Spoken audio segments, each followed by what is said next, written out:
Welcome back to episode 2 of Book Sluts. I'm Amanda. And I'm Nicole. We read, recap, and review smutty books, and we are currently working on our book 2 of the Vicious Lost Boys series. Nicole, what book is this? So this is The Dark One by Nikki St. Crowe. And the same trigger warnings exist for this book as existed for the first book, so we're not going to read them again. If you are curious for what the trigger warnings are, you can visit the Nikki St. Crowe website, and she has them all listed there. On this book, the dedication changed. Oh, I didn't even read the dedication this time. Oh, Shoot. it got better this Did it? time. Yeah, well, it's appropriate because the Okay. first one was to all the girls who had to grow apart and fast, and this one is to all the girls who have been broken and mended. Love that. Yeah, I know, and it's so appropriate for this book too. All right, we're going to jump right in. For those who don't remember, the last book, Peter Pan opened up his box that had his shadow in it, and 2 shadows jumped out. And it literally picks up right then and there. And Pan opens the box, 2 shadows jump out, and of course, as we found out in the last book, 1 shadow is a death shadow and 1 shadow is a life shadow, and the life shadow is his shadow. And he is so startled by this that he loses the shadows. Yeah, both of them. But he can tell which one is his shadow. He has like a sense of which one is his. It's very familiar to him. He sends the twins off after the death shadow. And then he and Vane pursue his shadow, the life shadow. They follow the shadow all the way to basically Pan's border, which is where Captain Hook's territory starts. And we learn that Pan is not allowed in Captain Hook's territory without declaring war. Bad blood. Yeah. Bad blood there. Yeah. Yeah. They're not friendly, unfortunately. But he loses the shadow there.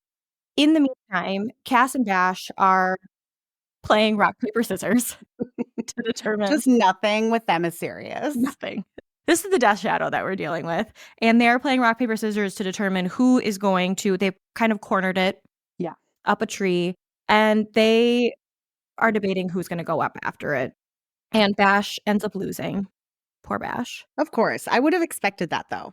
Well, the thing is, with them, I feel like Bash probably always loses.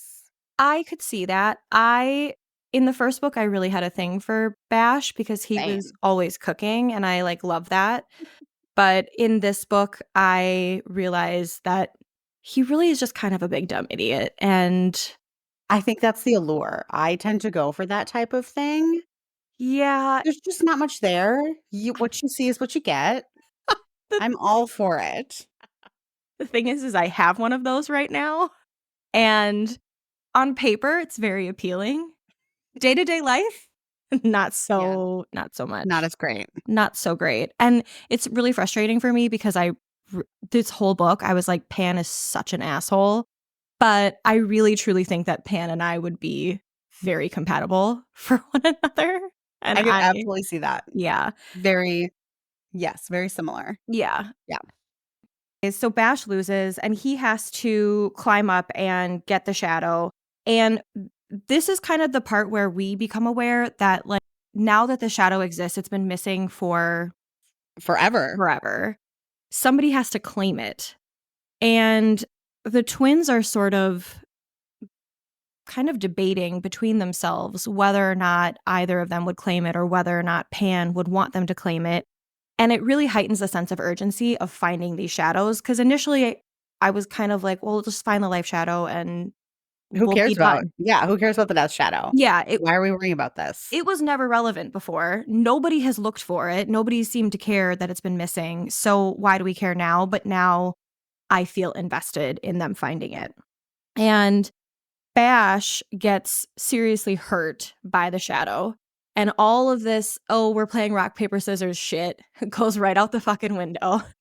As Bash is holding his neck. Yeah, he's bleeding out, gonna die. Yes. And Cass is worried. Cass is actually worried. He's thinking to himself, fairies don't die. But this is happening right now. He calls Darling and she comes to help him.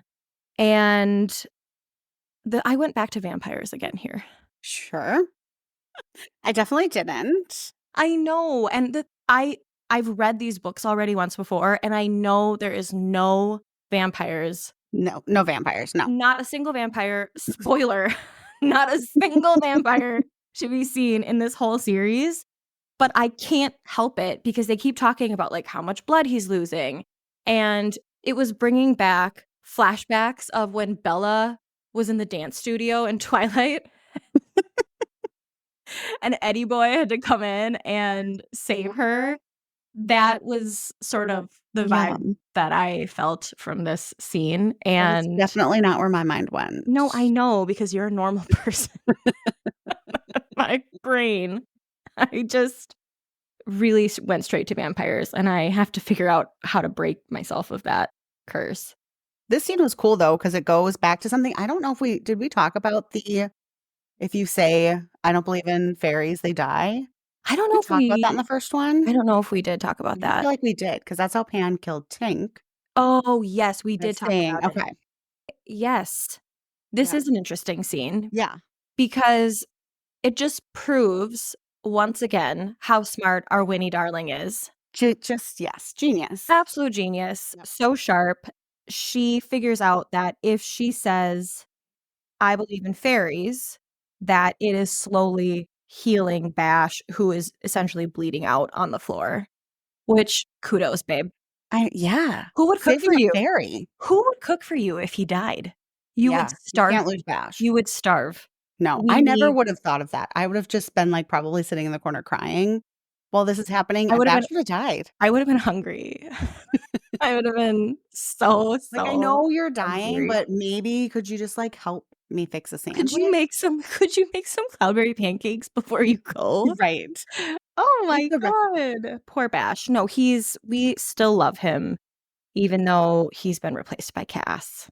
You were right. You said in the first book when I said that I was a Bash girl, you said I would imagine. There's no way. Yeah, you said I would imagine you being a Cass, and I'm a Cass girl. Yeah. True, So true. yeah, I feel like a lot of people are a Cass. There's more there. Like I said, Bash, you get what you see. Yeah. Anyways, my vampire dreams are clearly smashed. Vane and Pan return, and again, speaking of big dumb idiot Bash, this guy, for whatever reason, it's pretty obvious that we did not find the shadow. Pan is throwing an absolute temper tantrum right now.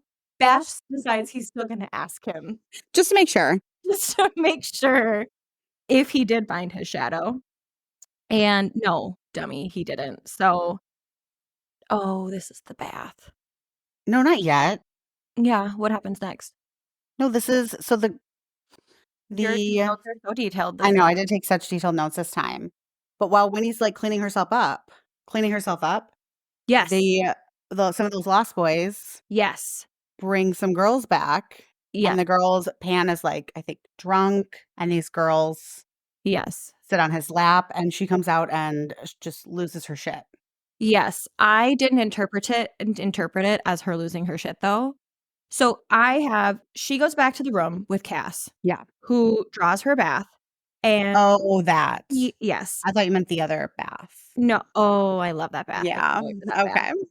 This is where he starts to sort of unravel a little bit about his and Cass's history. And basically, Tinkerbell was just a common house fairy. She was very power hungry. She was madly in love with Pan.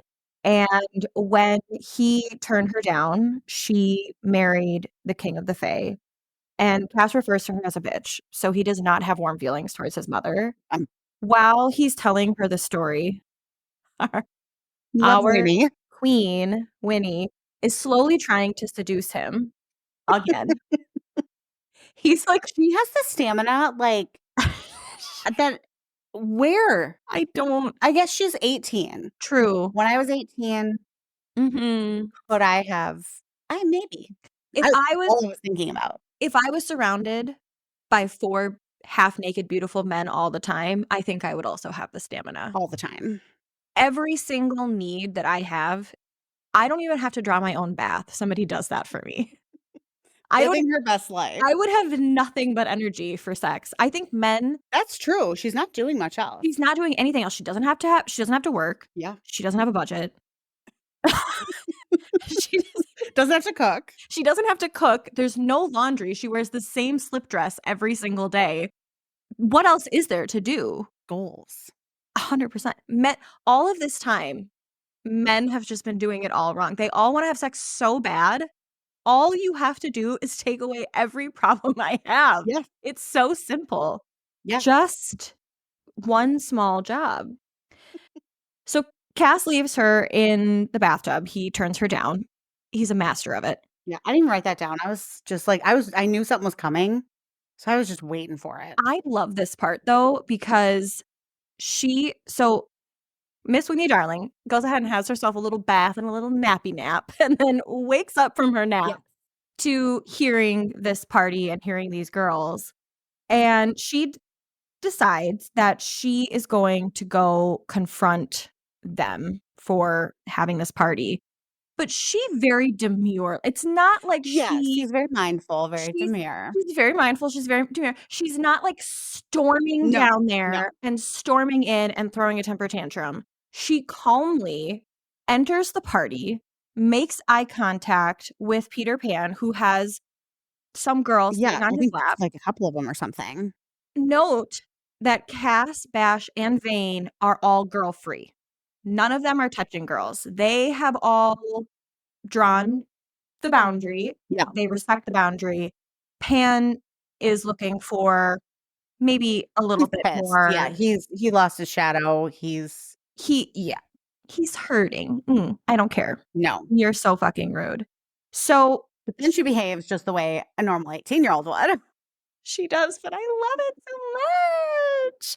Honestly, at 18 years old, I don't know that I would have been this I don't know that I would have been so certain of this decision at 18. At 18, I probably would have, like, thrown a fit right there in front of everybody and been like, "Ew, who is this?" But I probably would have Oh, no, I would have ran and found No. the nearest anything and Well shoved my tongue down his throat. well, she does that. Exactly. Good for her. Queen.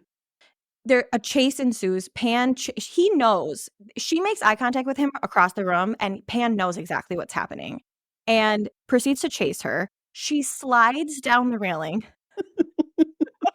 She is Of their determined. She's determined of their treehouse. P.S. She slides down the railing of their treehouse, finds a lost boy, sticks her tongue down his throat, and Pan basically drags her back, kicking and screaming. Yeah. Back to the clubhouse where they reconvene. All of them, their little circle. I'm picturing it like the 4 guys, like, sitting in chairs and Winnie just, like, in the middle, like almost like this, like an intervention type yes. thing. Yes. They're sitting in folding chairs. Yep. And Sure. yeah. Sure. I imagine her I always know that Pan is sitting in the only wingback chair in Yes. the treehouse, but I always imagine her sitting in that wingback chair like it's a throne. In this And scene, do you picture her sitting in the windbag chair? I do. I do picture her. I always picture her in control of every room that she's in. I never ever picture her as being even when she's on the ground crawling to him, Yeah. as she does in this scene, I imagine her 100% completely in control of the situation. Yeah, and we find out, like, that's what's a nice thing about the male POV, she's in control.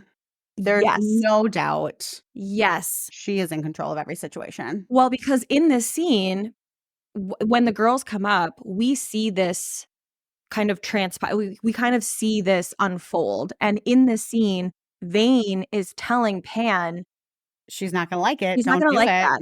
Don't do that, and Pan is saying Vane. Vane. I still don't forgive him, even in this book. Oh, forgiven. Oh. He is so forgiven. Well, Pan brings her back to the clubhouse where They kick Darling the girls out. they kick the girls out, and Darling tells Pan, "I don't want to share, as you shouldn't have to, because if Valid. I don't get to play with anybody but you, you don't get to play with anybody but me." No. Although she does get to play with 4 people, so I feel like she is more than satisfying all of them. Like, they're actively turning her down because she's so insatiable. He does ask her. He says, "We are 4 very hungry men." Yes. And Can she you says, handle it? "Can you handle it?" And she Satisfy it. says, without a breath, "Yes." And then he basically says, "Prove it." And then again, without a breath, she just gets up. She's She's yeah, ready. on He her doesn't knees. even have to think about it. Pan commands her. The twins are first. So what page does this start on? This starts on page 26. So on page 26, this is, I think, one of the reasons that we really like this book so much, because this scene goes on for 10 pages. a hot minute. And this is one of the shorter ones in this. There is one that lasts almost like 20 pages. Oh, really? Tree. You're right. That Yes. one does last a Oh, really long time. it's Oh, just not even enough still. don't hang up the podcast yet. You at least got to see the You tree. gotta at least wait for the tree. So she starts with Bash. She gives him excellent head, as one does when you have a beautiful specimen like Bash. Can we talk too about how Vash has been the first one every single time with her? Like, I feel like that's a little bit of a power move without him on even his part? trying.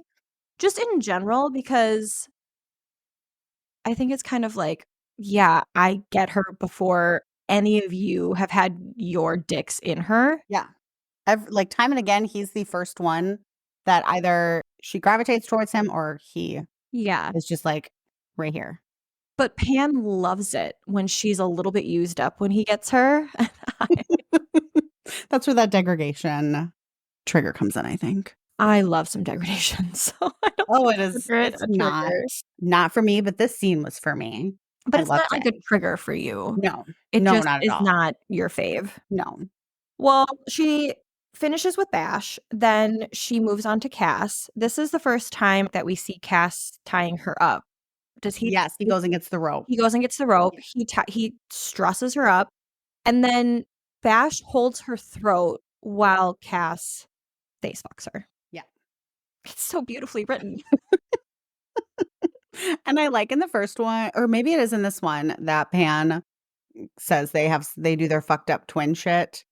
And we're just getting like little sprinklings of Of their how they're fuckery. yes. Yeah. We get a lot more of their fuckery as the deeper that we get into this book. They don't have a care in the world. No. There is absolutely zero concern for their lives, for anybody else's lives, Except Winnie except for Winnie. and Pan. Mm, No. I think they are big dumb idiots walking around bumping into things, and they bump into scenarios and they're just like, "Well, we're here. Let's figure it out. Might Make as the most of well it. might as well make the most of it." She finishes up with Cass, and Pan demands that she crawls to him, which she does, Of course she does. with everybody watching, including Vane. And she gets to Pan, and rather than being the pretty good girl that she was with Cass and Bash, she plays with Pan until Pan admits that he will not have sex with anybody else. He says it 6 different ways. Yeah. And again, I just have nothing but nice things to say about Winnie Darling. She is again, she's in control of this situation where 3 men are just fucking her mouth. Yeah. Well, Pan finger fucks her. Yeah. Then fucks her hard and fast in the chair, again in front of everybody. And like the good girl that she is, Winnie, Pan said that there were 4 men.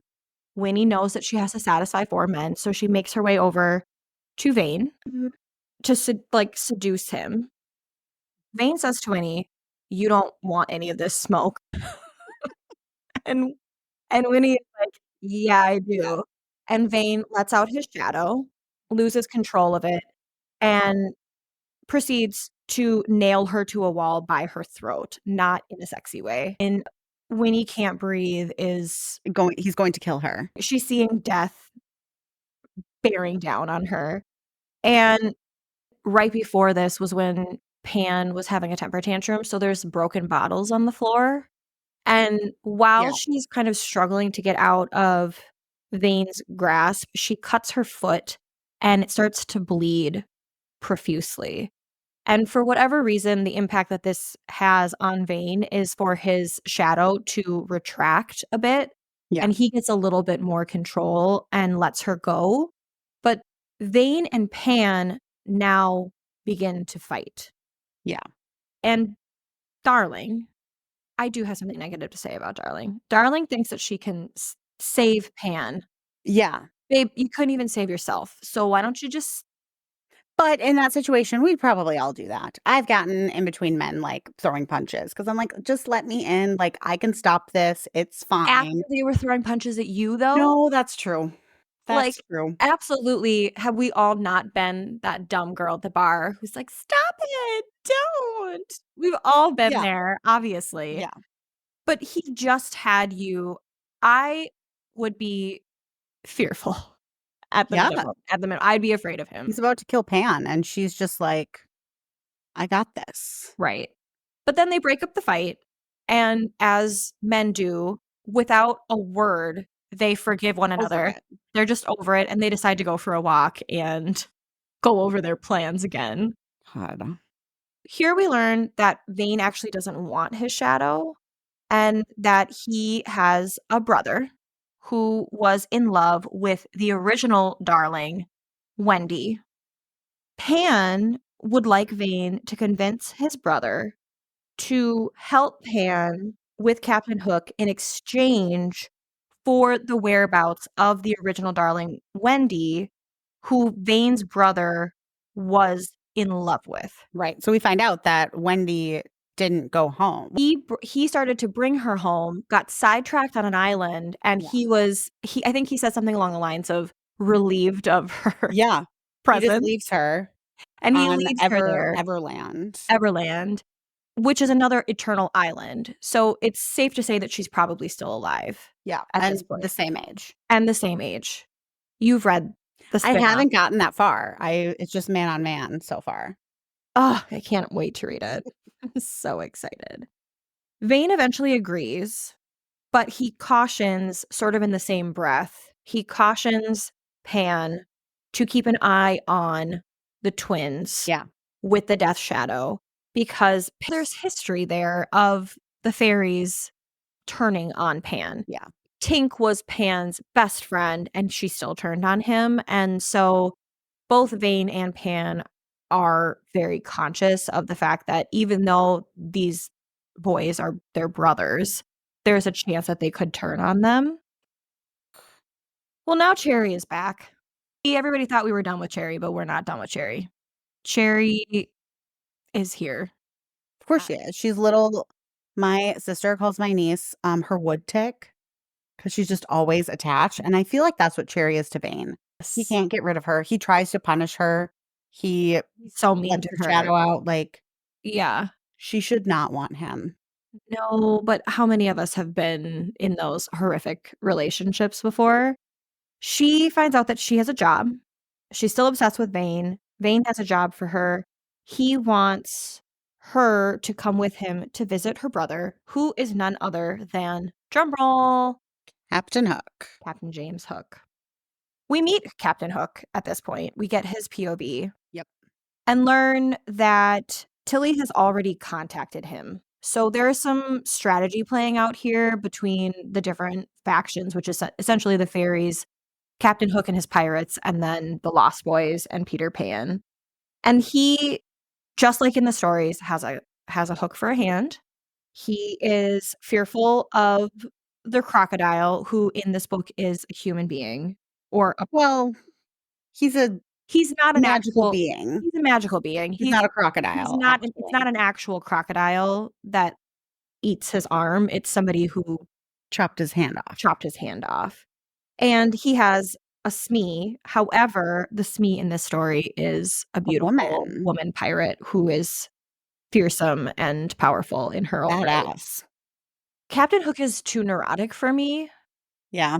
I know that there's a spinoff about him, and the only reason that I want that spinoff is because I know that that spinoff also includes the crocodile. Yeah, I could get behind him. Captain Hook needs he's Yeah. so high strung I don't like anything about him. I'm just picturing him. I like the tall, dark, and handsome, and that's just Captain Hook is always that kind of tall, dark, and handsome, and that's What's just the name of the Captain Hook in Hook with Robin Williams? what's his name? Like, Dennis.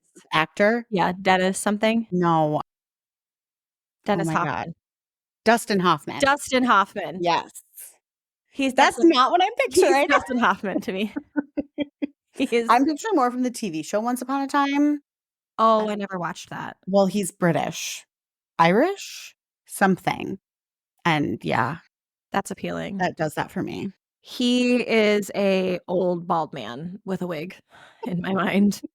So, hopefully, there's a little bit of description about him in Hopefully, the you're next not book. picturing Peter Pan as Robin Williams then, Absolutely not. because that's No, her description of him, terrifying.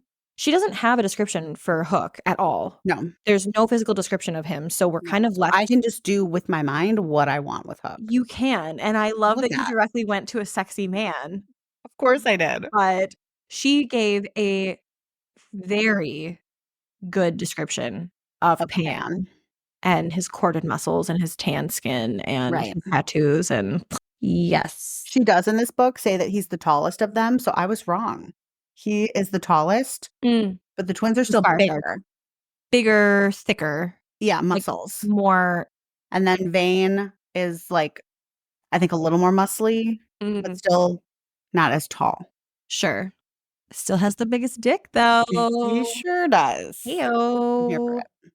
Vane and Pan have concocted a plan to get into Hook's territory in exchange for Cherry. Yeah. Well, we find out here that Captain Hook traded his sister Cherry to Peter Pan and the Lost Boys to get Smee back, which dysfunctional family. I know, but what a valuable trade. Cherry, Accurate. Oh my god, Cherry. poor Cherry. I want so much more for her in her life, but She doesn't necessarily want more for herself, though. I know that's why she needs somebody else to want it for her. Yeah. They need to search his territory because there's a lost boy. That's the reasoning that they're Yeah. giving, but really they just want to look for his shadow. Yes. And I'm going to give Hook some credit here because he sees through this. He doesn't let on that he does, but he knows based on the fact that he got this letter from Tilly and that Yeah. now Vane is here with Cherry. He knows exactly. He knows exactly what's what's there. going on. And he starts his men on the hunt for Pan's shadow in his territory and tells Vane that Pan can come back in 2 days' time. Yeah. To cross over the border and look for it. We're back to Pan and Darling, where Pan is searching for a tether to bind his shadow. And Darling, We're trying to get the shadow so that Pan doesn't die and the island doesn't die. And Winnie is just like, I need that dick. I don't blame her. It's a foursome, and I want all four. Need all four. They're collector's editions. I have the Pan, I have the Bash, I have the Gas. Need I the need the vein. Vane. That one is the hardest. I had to drive to 16 McDonald's to Yeah. find that And I one. think she like feels like he's gonna be the most worth it when she gets him. She absolutely feels this book especially feels like she feels very connected to him. Yes. Almost like they're twin flames. Yeah, kindred spirit. Pan's advice is to stop trying. And Pan finds his tether and then drops a bomb on us. This is a big one. Every single time that they have one of these conversations, a new little secret pops out. Darling Senior, or Mary, as Nicole likes to call her, By her name, God forbid. by her name, was actually pregnant with Winnie when she was on the island. And Pregnant prior to coming to the island. She was not impregnated by anybody on the island. But she's pregnant when Tilly rummages through her brain.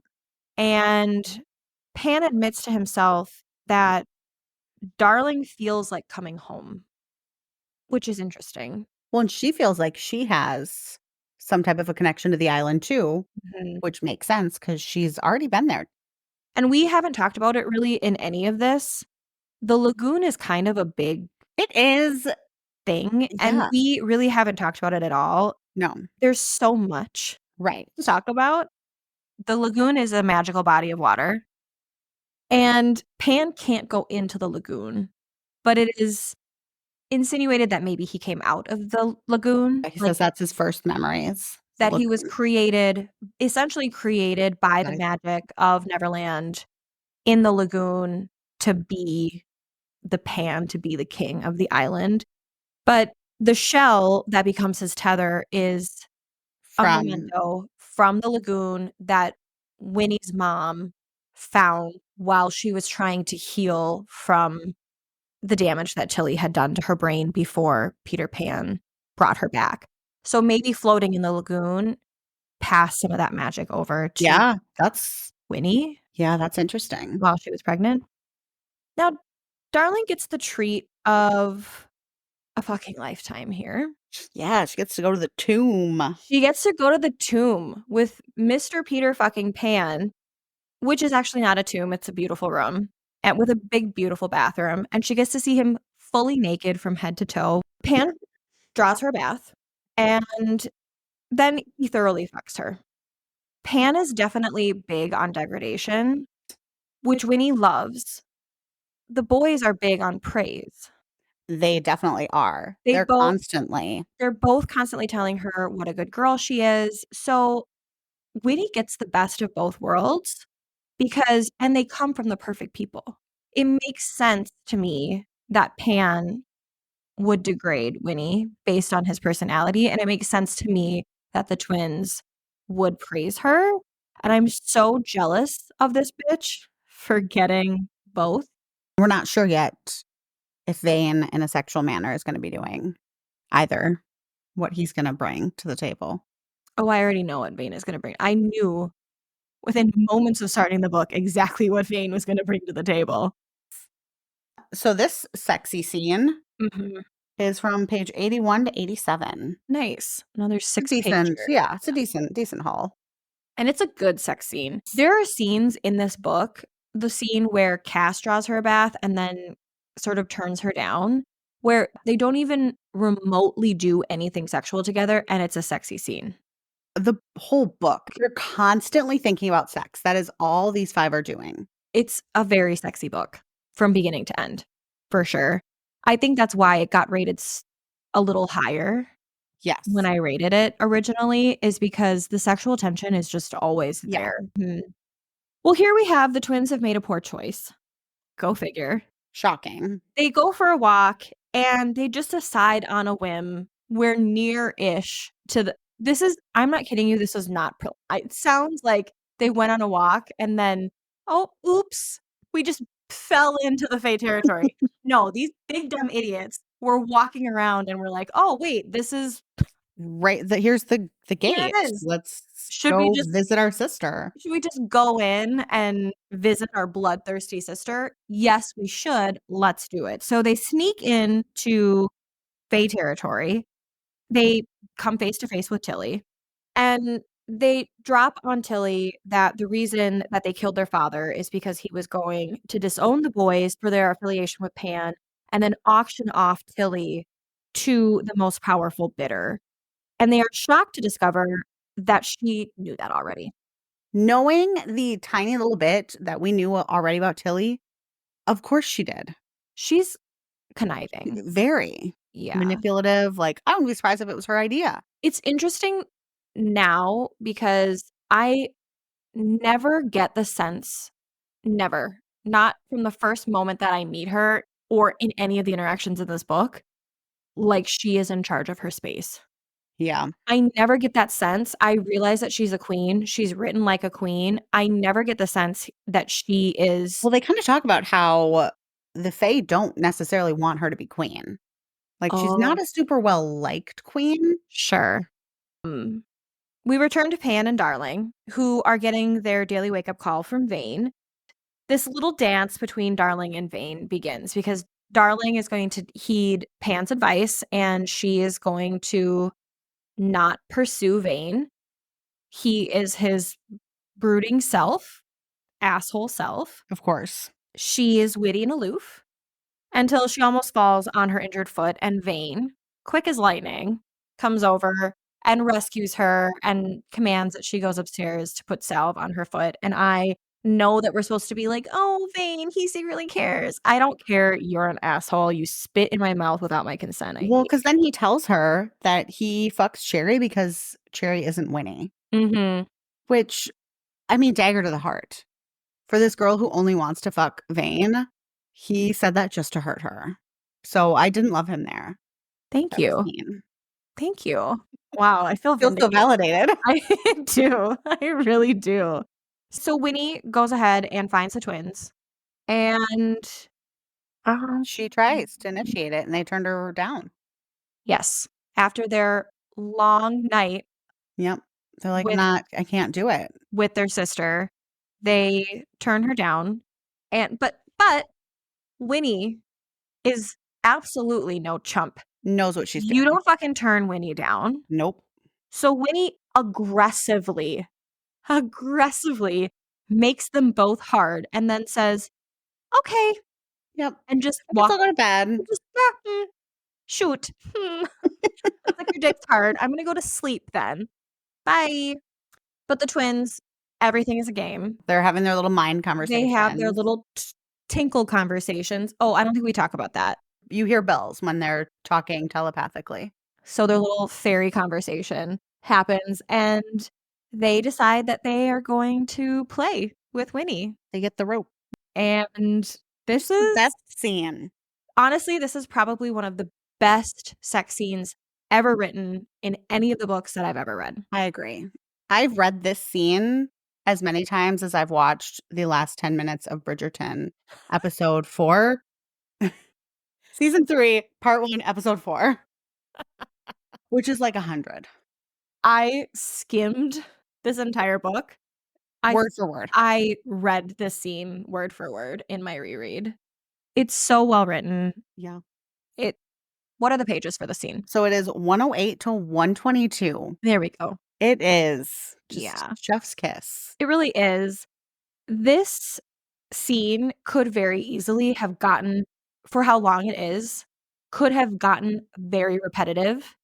It did not. I was just as like wired as she was, not Yeah. knowing what was going to happen next. Right. On the edge of my seat, like, what are we doing now? The house is built around a tree. Yep. They catch her in the center of the house, tie her up to the tree, and then basically make her orgasm until she can't anymore. Just on repeat, all different methods. They have a safe word, which love that. They have a They're safe word. aware. Very aware, very mindful. But it goes on for 20 pages. So it's just orgasm after orgasm after orgasm.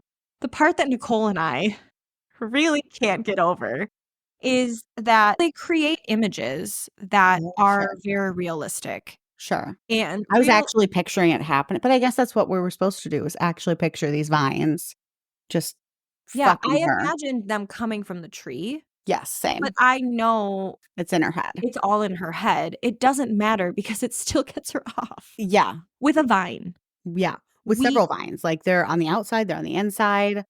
Yeah. She's being bombarded by vines. We talked recently about another book that there were some tentacles. And it does not hit the same. We never kink shame. No. We know that for some people is very appealing. For us, it's not. And I thought for sure the vines would be. Well, that's why I was kind of okay with starting that tentacle one, because I was like, I mean, is it different? But it did not hit for me. Yeah. It didn't land. They gave her 4 orgasms. Orgasm on orgasm.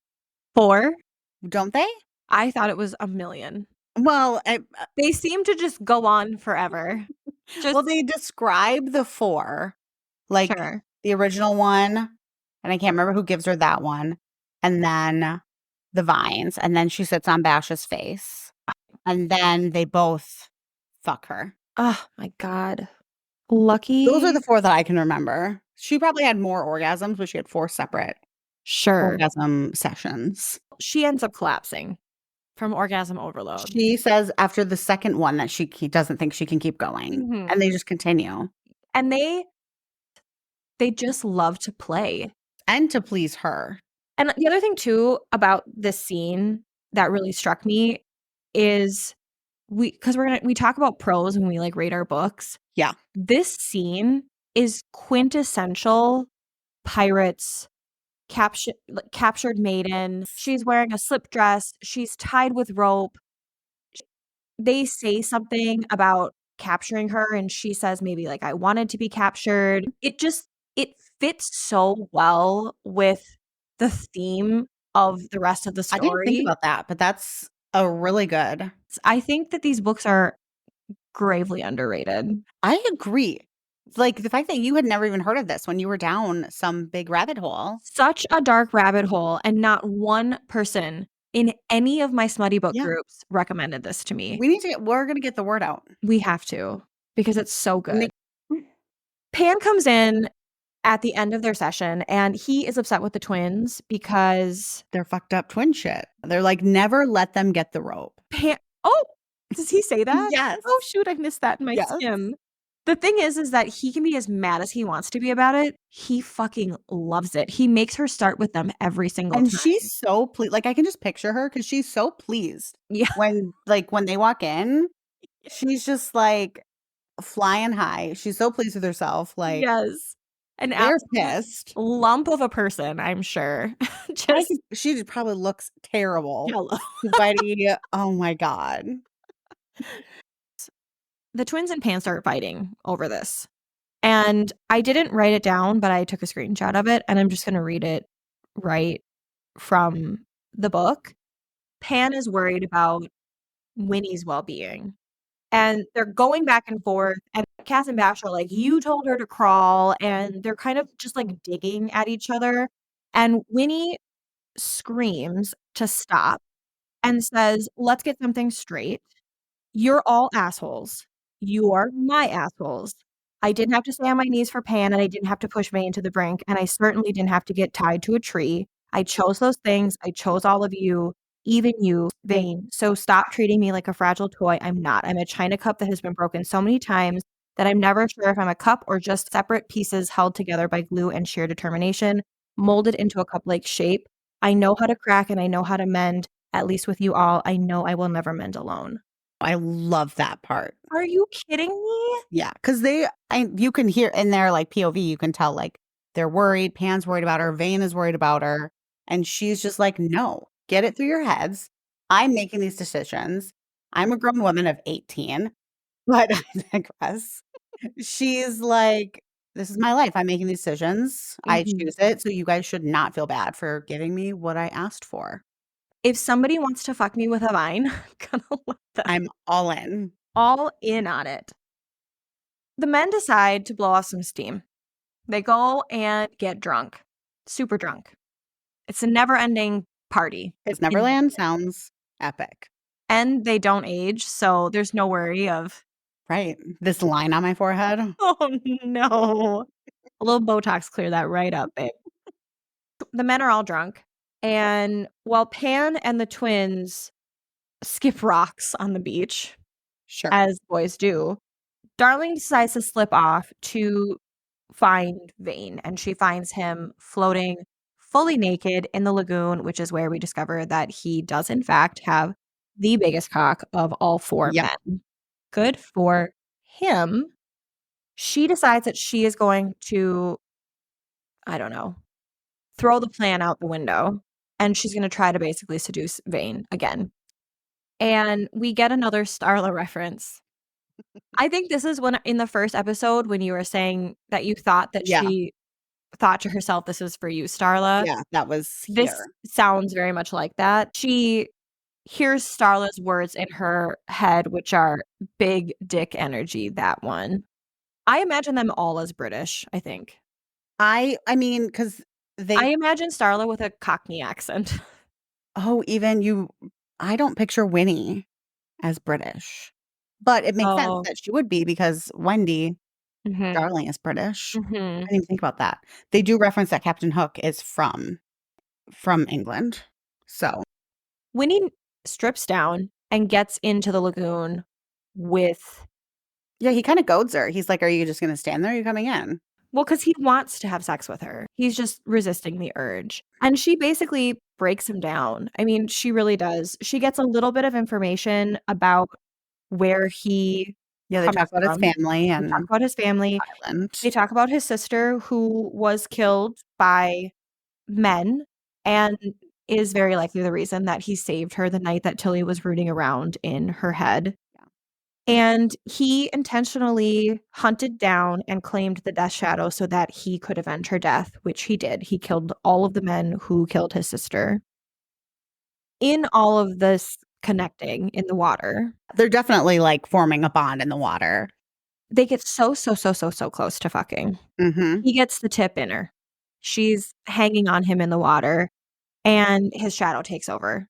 And he does the protective thing again, where he tells her that she needs to get out of the water slowly, put her clothes on, walk away.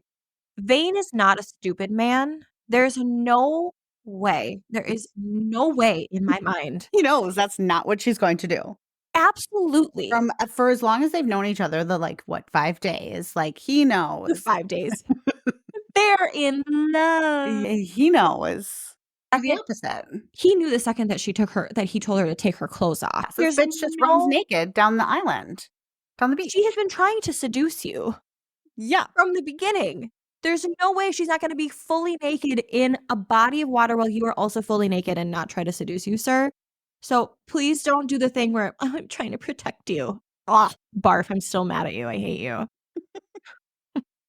I don't after this. I know. Winnie formulates a plan in her head based on the previous experience because once again, Winnie is genius. She's so smart. She decides that she is going to run and naked. Run naked Run away through the woods. And Vane, as he does, obviously catches her. She did not think she was out running this lost boy. No, he can fly. He's the only one who can fly. Yeah. There was not, in her mind, there was not a question that he was going to catch up with her. He gets her up against a tree and he starts aggressively. If you have trigger warnings about anything related to assault adjacent, non-consensual, then this scene would not be for you. It is very aggressive. And graphic. And very graphic. He is choking her. She cannot breathe. She's literally like losing consciousness and like acknowledging I'm going to die. Yeah. She is really second guessing her choices here. And she gets enough wherewithal to find a sharp stick. This was the plan the whole time. She finds a sharp stick and she uses it to make herself bleed. Again, Twilight. Coolio tribe. I have seen Twilight one time, and I have not seen any of the other movies. What? Or read the books. My sister was really into Twilight. And maybe it was because I didn't read the books and I just watched the movie. And then I tried to read the books. I could not. I would like to the skin of a killer, Bella. Like, how did you watch that and take it seriously? I have to clarify something. First of all, I have watched Twilight, all of the Twilight movies from beginning to end multiple times already this year. Because you also do the same with Harry Potter and Lord of the Rings. Where do you find the time between all your reading? Well, I do it while I'm doing tasks because I don't have to pay attention. That's why I do it, because I don't have to pay attention to them. They're not cinematic masterpieces. No. But they are so horrible that they are so good. Aren't you in some Twilight groups? I'm in some Twilight shit posting groups. That's what it is.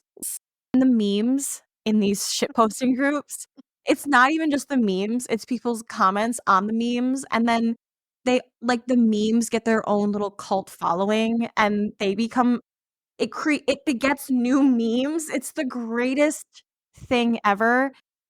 But in the Twilight, one of the women in the Coolio again, I don't know, sacrifices herself by cutting her arm, and then Bella does it to save the day. We're getting those vibes here. Yes. She cuts herself and it snaps Vane back into consciousness. He loosens his grip on her neck and they proceed. She's like, all right, now fuck me. Yes. And they finish. Yes. And it's hard and rough, and it's everything that I would want in sex, which is making it very hard for me not to forgive Vane because I did say in the first episode that maybe some good dick would make me forgive you. And it's some good dick. What page does this start on? 147 to 156. It's a nice long one. And if This does anybody include, though, the first little chunk of it where she's like gonna die. So that 147 to 156, it also includes, it doesn't just include the good dick. Sure. It's all of it. That's a good note. If anybody is wondering how to dick me down, this scene would be a play-by-play for that. So now we know. So they finish up. Vane sends her home, and Nicole's going to take over telling the story Yep. from here. Yep. So he sends her home, and who's in the bushes? Oh, imagine. Fucking Cherry. Fucking Cherry. She saw it all, and she's sad and jealous and she's spiraling. Literally becoming unraveled. Mm-hmm. She feels like she's done everything for the Lost Boys, and they still don't like her. They head back to the house, and they're having a bonfire because it's Neverland, and they have a bonfire every night. Eternal party. And Pan asks the twins what happened with Tilly and what she offered them because he knows she offered him something, and they tell him that she offered their wings back. And Pan, he knows he can't get their wings back, but he says, like, if you promise, like, you'll always support me, I will do what I can to at least help stage a coup. And we will figure it out. So they promise to stick with Pan if he helps them get their wings back. Mm-hmm. So Winnie and Bash return to the house, and Winnie does her thing where she's just all, like, pleased with herself. And she's just like, I fucked Vane. And again, I can just picture. It's like she cannot wait to drop this little secret and to share it. It's like she's been holding it in for all of 15 minutes, and they walk in, and she's like, guess what I did? Yeah. Yep. And so the other guys try to, like, talk to her and hang out with her, and Vane is like, nope, she's mine, like, scoops her up and takes her to his room. And they just, like, have a nice little night, which is where you just fall in love with Vane. And Winnie confesses that she feels like this whole thing with Vane is just another one of, like, the twins' illusions, and it's not really happening. She's super afraid that she's not really with Vane and she's gonna lose him. She's finally realizing that they're just two fucked up people, and they're afraid that other people are gonna notice, which I loved that there. She's so happy now that she got Vane. Again, though, there is that kindred spirit thing.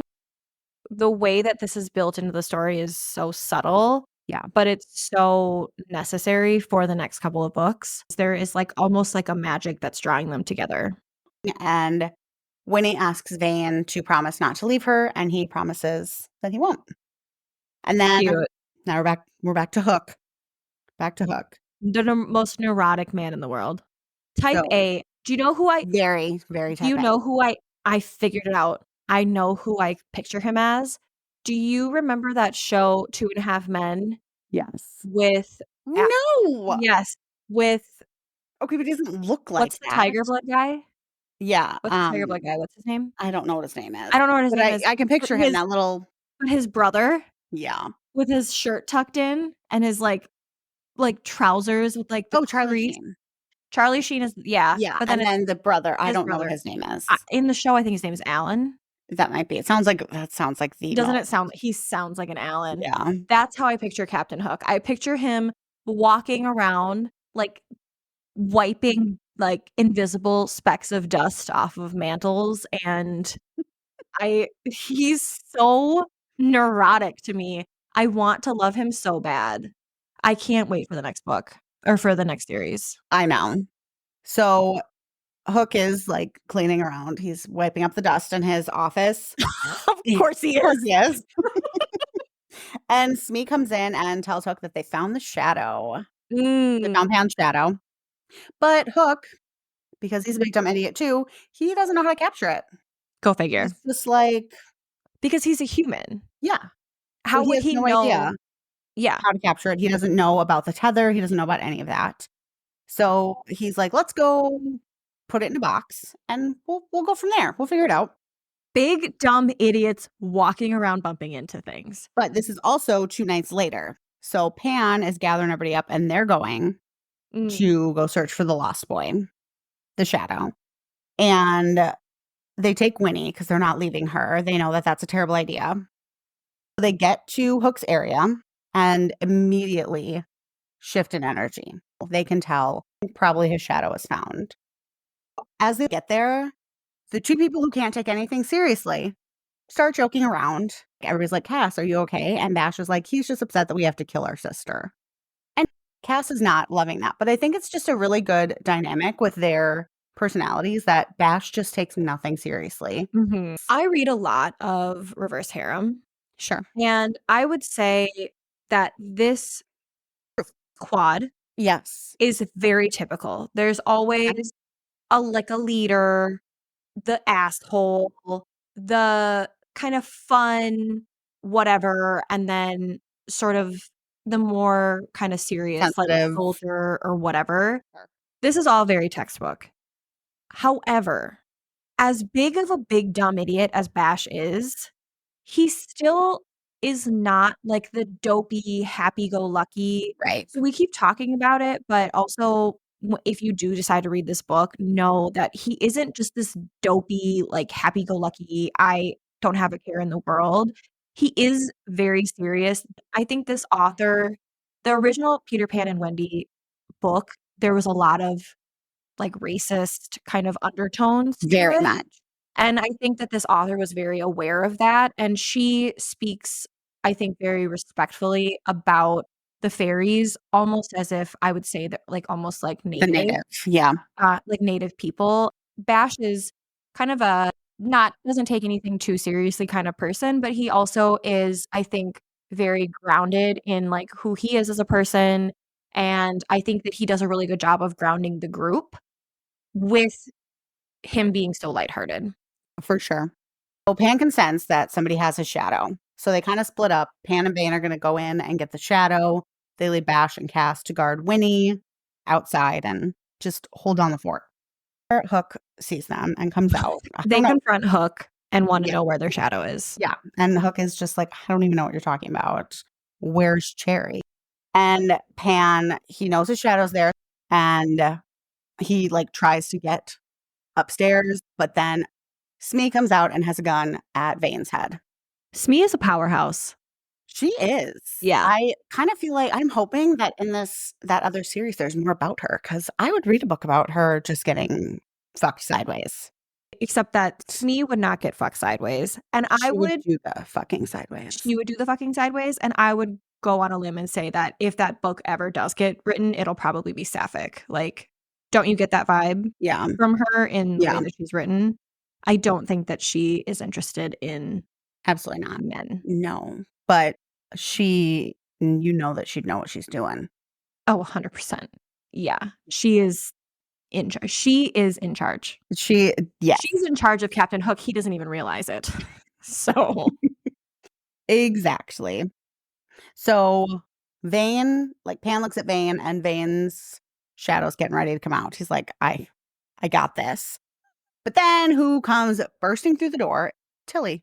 Mm. And she has Bash and Cass who are delirious. You can tell they're in an illusion. And she has Winnie. So Pan is like, shit. Vane's like, can't bring out the shadow now. So Tilly is like, kill him.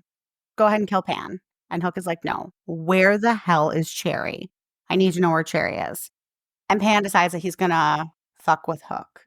And he's like, I left her at the bottom of the ocean in a metal box. And Hook, like what he wanted, Hook attacks him, which gives enough time to like disorient everybody.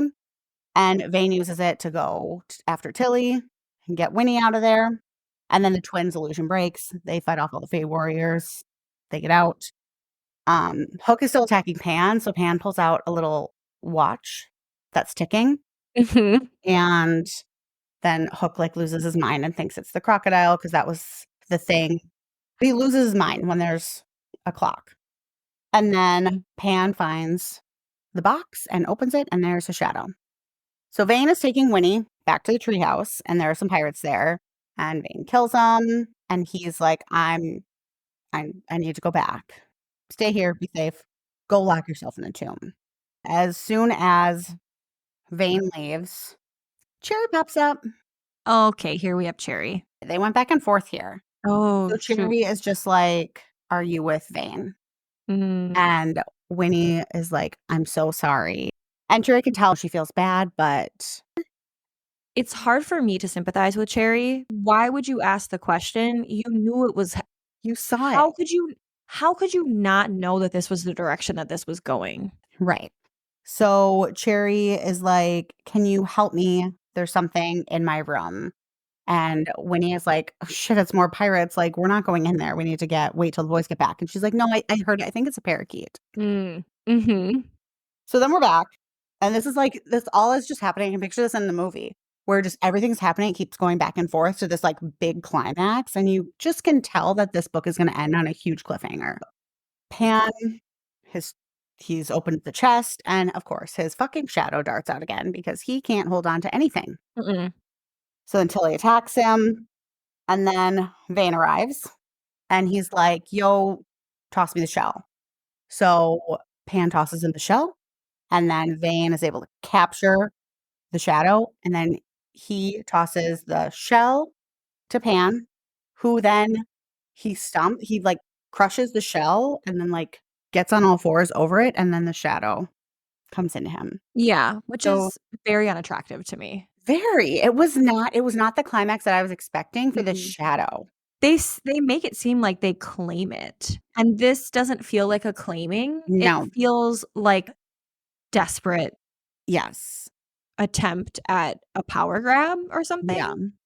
It doesn't feel like he has earned the shadow. No. That like Yeah. and then Tilly is like, "Fuck this shit," and she hops out the window. I forgot that she hopped out the window. She's just like done. She's like, "What is this, a three-story? I got some wings, I'm fine." Right. But like, so my question with this whole little part is, if it's so easy to kill fairies by saying, "I don't believe fairies," why didn't they just kill Tilly? Well, there's no I'm sure it's non-discriminate. So it could have killed the Oh, twins. okay, that makes sense. Because I was like, "Why is Pan, like, gonna lose his life?" Nikki St. Crowe's got this all under control. She's got this. She does. Yes. Pan has a shadow, and you can just feel that he's become more powerful. He doesn't get bigger or anything like that. They make sure and say that. He just feels like a Mhm. bigger presence. He's always had a presence, though. Yeah, so this is, So like, this is larger than life, like a god, and Hook is like, "Shit."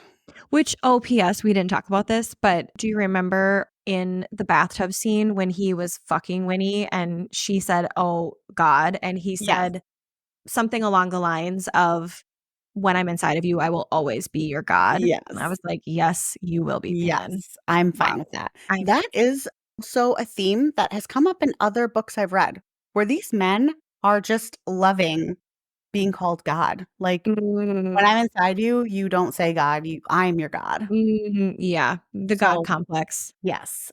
Men Like are women, mm, simple so creatures. So, Hook is like, "Shit, Tilly left. She can't beat him. I can't beat him." you picked the wrong side, Hook. Yes. So then Pan decides to offer Hook a deal. "If you can help me with the crocodile, I'll let you live." And he's like trying to negotiate, like, "If you tell me where Cherry is, then I will." And Pan says, "This is not a negotiation. You'll stand with me or I'll kill you right now."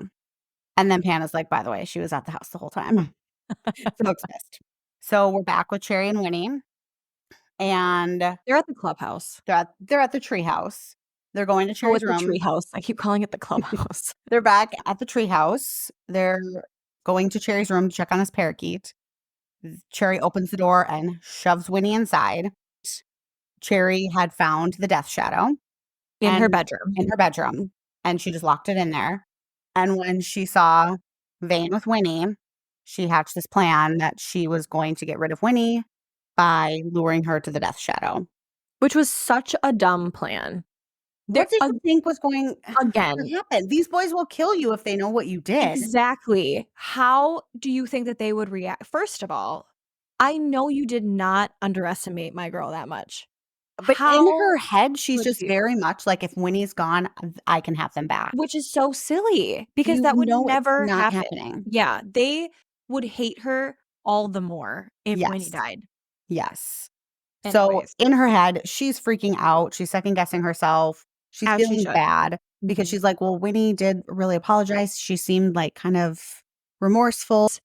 I think it's important that we note that Winnie and Cherry are not friends. Winnie doesn't owe Cherry anything. No. Cherry and Vane are not a couple. He very clearly despises her. Most of the boys are less than warm towards her. Right.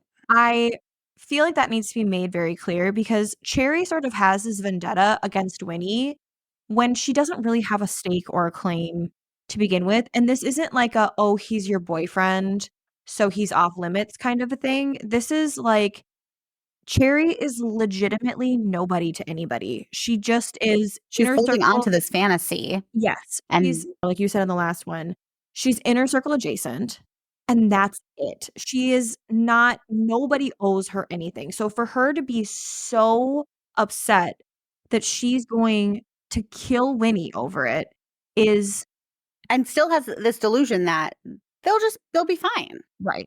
They It's won't know she did it. It's unhinged. And Very. this goes back to what I noticed in the last one, which is where they were having the conversation and Winnie said, "I bet they underestimate you."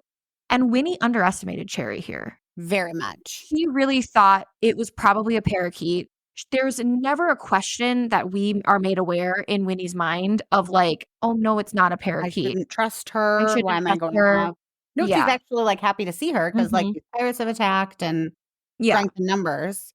But Cherry is still like, she's so heartbroken that she's like, "Fuck this bitch. She's Mhm. gotta go." Mhm. So she's holding the door. Winnie is Mhm. screaming and trying to get out, and Cherry's holding the door shut, Mhm. which is just such a vivid picture, Mhm. and it's just heartbreaking. Mhm. And it's And so this entire part is so well written. yeah. I was just as invested in the outcome of this scene as I was in all of the other sex scenes, which says a lot about a book. Yes, exactly. The screaming stops. Cherry opens the door and just sees Winnie, like, facing away. Looking at the wall. Yeah. Then she sees Winnie's eyes, and they are black. Book ends. Yeah. Have you figured out your ratings? So we start with spice level. And just to go back, there were the 4 separate little sex scenes. Mhm. My spice level for this book, I'm gonna give it a 4. Okay. I gave it a 5. I feel like those The tree sex scene, I or think they're very that scene alone sold it. the scenes that play out in this book are very, very graphic and they're very, very intense.